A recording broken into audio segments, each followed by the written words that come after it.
Okay, good morning, y'all. Trying to wake my ass up here. I didn't sleep well last night.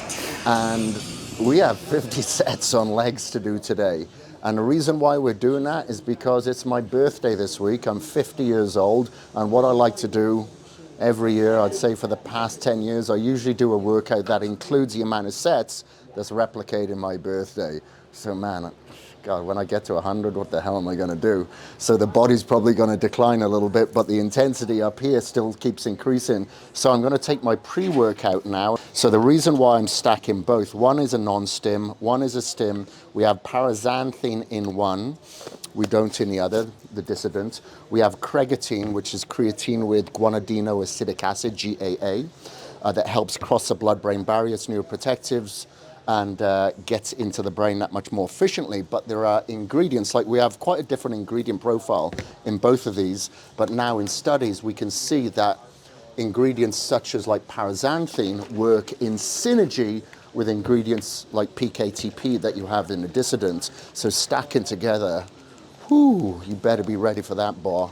Especially for legs, it'll be perfect timing for that. So I like to pre-fatigue on this movement just to get the blood into the muscle, warm up the tendons, ligaments of around the kneecap, the patella.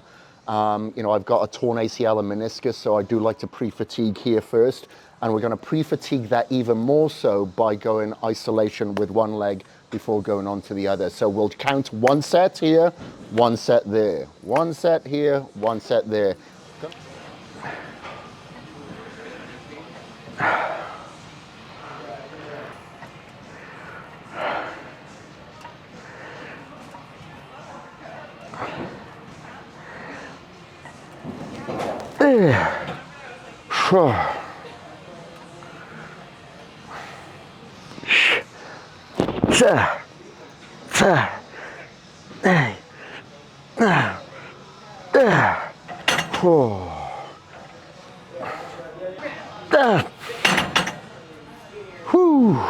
Man, oh man, what a pump. So with this, as you notice, I didn't rest at all. I just went from one to the other. I started off with failure of around 20 repetitions, then I went down to around 15 to failure. Then it was around 10 and then around 8, something like that. Wasn't really counting the repetitions, but it was close to that. I was just trying to count the sets. All right, so now we've done the isolation. We're going to move on to a compound now that is still going to be quad focused. We will get a little bit of assistance from glutes and hamstrings, but not much, because I'm going to have my foot very low on the platform. So that is going to be this unilateral hammer press we're going to move on to. Oh.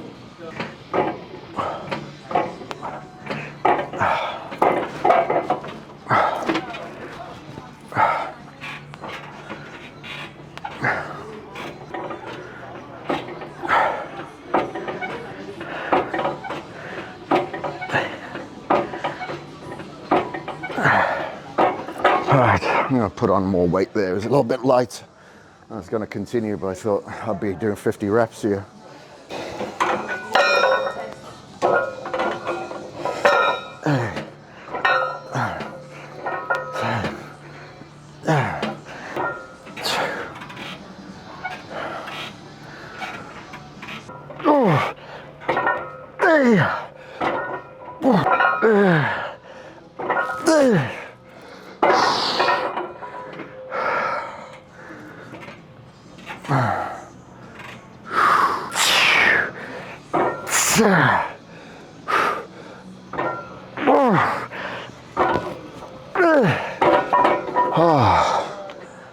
Oh man.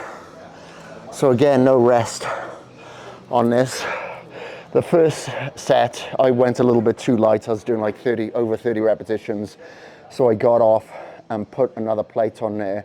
And now I was reaching failure at around 20 repetitions per set. And again, after I changed the weight, it was no stopping. This will be fun. Split squats.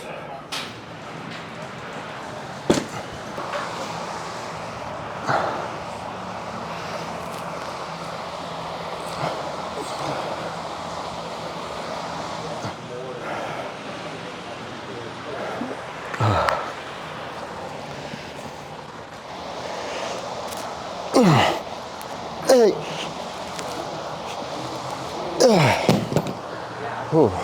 This is getting heavy pretty quick.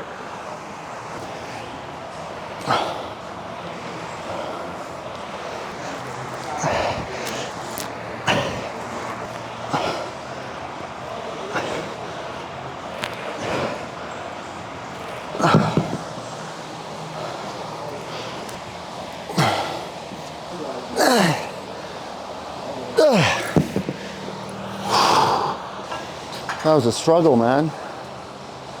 This side, I had to be very, very conscious. Something was very vulnerable in this knee. I did consider going a little bit lighter, but as soon as I started pushing through my heel, putting my toe up towards the ceiling, it took a little less pressure off the tendons there. So I was able to continue with that weight.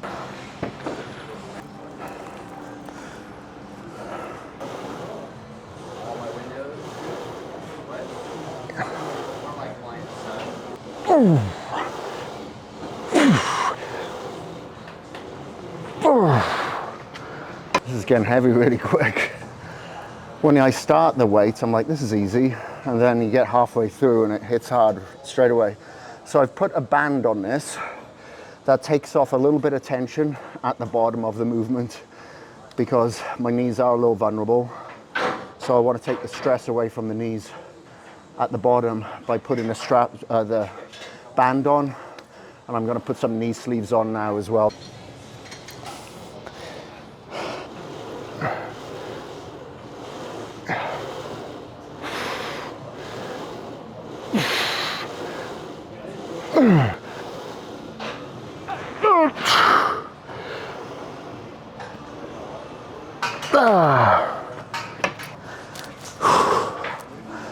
With all this volume and obviously taking a pre-workout as well, just getting a hell of a pump here, which is a good thing.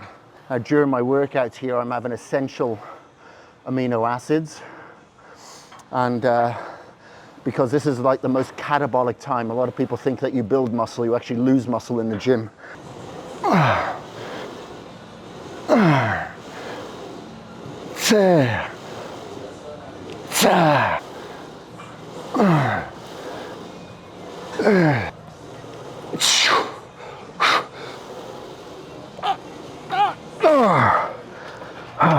Quite a common question that I get now. I get a lot of people that are over the age of 40, some over the age of 50, whatever. And they ask how the workout should change and have my workouts changed. Mine haven't changed that much, except, you know, like I still do feel like I'm in my 30s, but the one thing that is obvious is just injuries over years. But I've kind of got used to injuries since a very, very young age. And then I continue to get those injuries through mountain biking, surfing, snowboarding, stuff like that. So they rear their ugly heads a little bit more than when I was younger. So the difference in my training now, for instance, you know, I'm wearing a knee straps. The first couple of reps are kind of shallow, just in order for me to get the feel of the tendons and ligaments. And I try to keep my rest periods very, very short. So I'm not as strong. I don't want to be as strong because that's going to put unnecessary tension on my ligaments, on my joints, that I don't want to pay the price for when I'm 80, when I'm 90. So by increasing the intensity, by having a lot of volume, shortening the rest periods, enables me to come in here and get my therapeutic dose without having to deal with the stress, the depression, the anxiety that goes with injuries that prevent you from working out. You know, I always try to find a way around things, and this is my way. And you know, like driving through the heels as opposed to the front of the feet, again, takes away a little bit of that stress from the old man knees, you know. So enough talking, another set, fourth set now. Hey.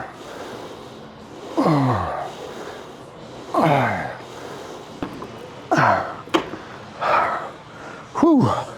See, just by extending that rest period a little bit, I ended up doing 5 or 6 more repetitions than the set previous.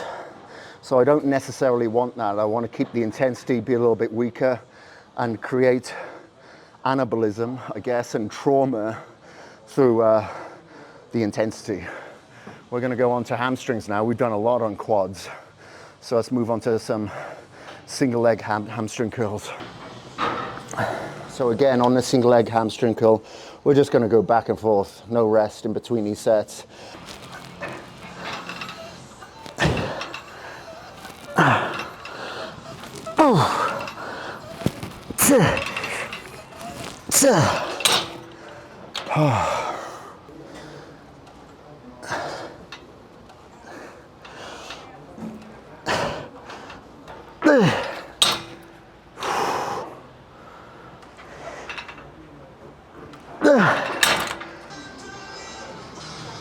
Eight, 16, 24, 30.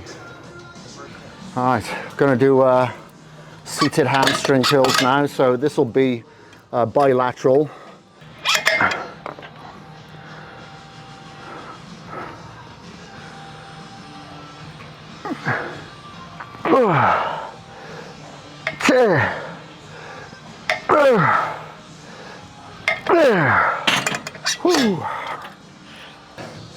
I stretch my hamstrings usually in between sets, not so much my quads.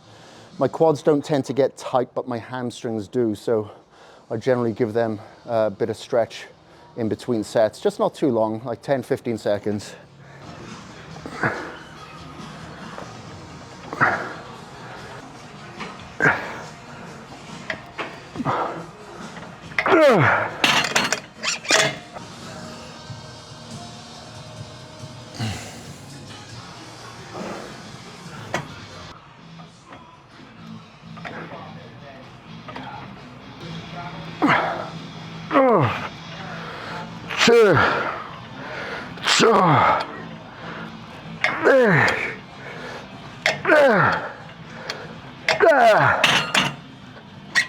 So 8, 16, 32, 36, 37, 38, 39, 40. Okay, so I better do 4 there then.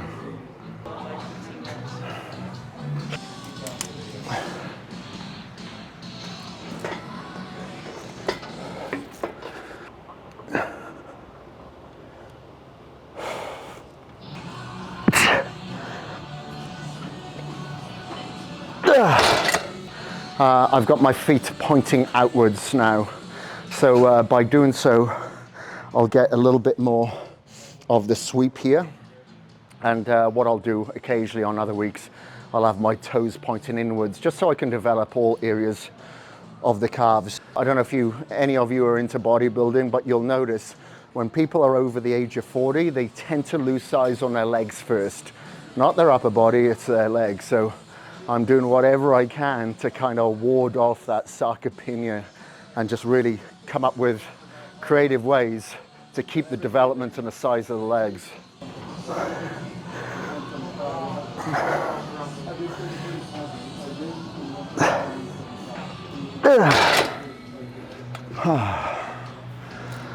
So I'll swap the stance now, so my feet are pointing inwards, and then I'll do one set with my feet pointing forward.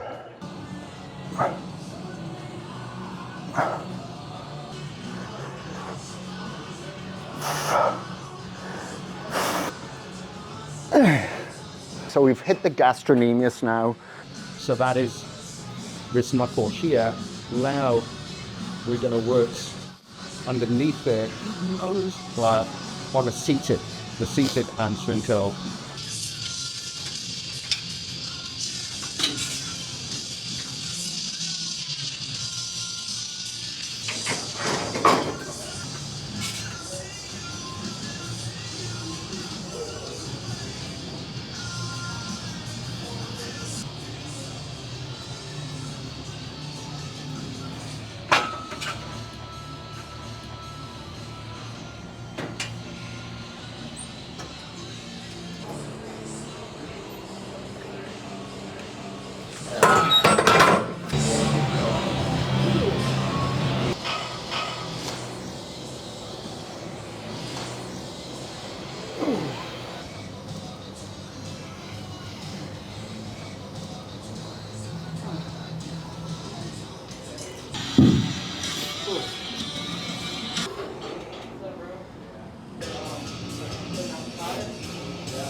right now. So this is grass-fed, so 0 antibiotics, 0 artificial sweeteners.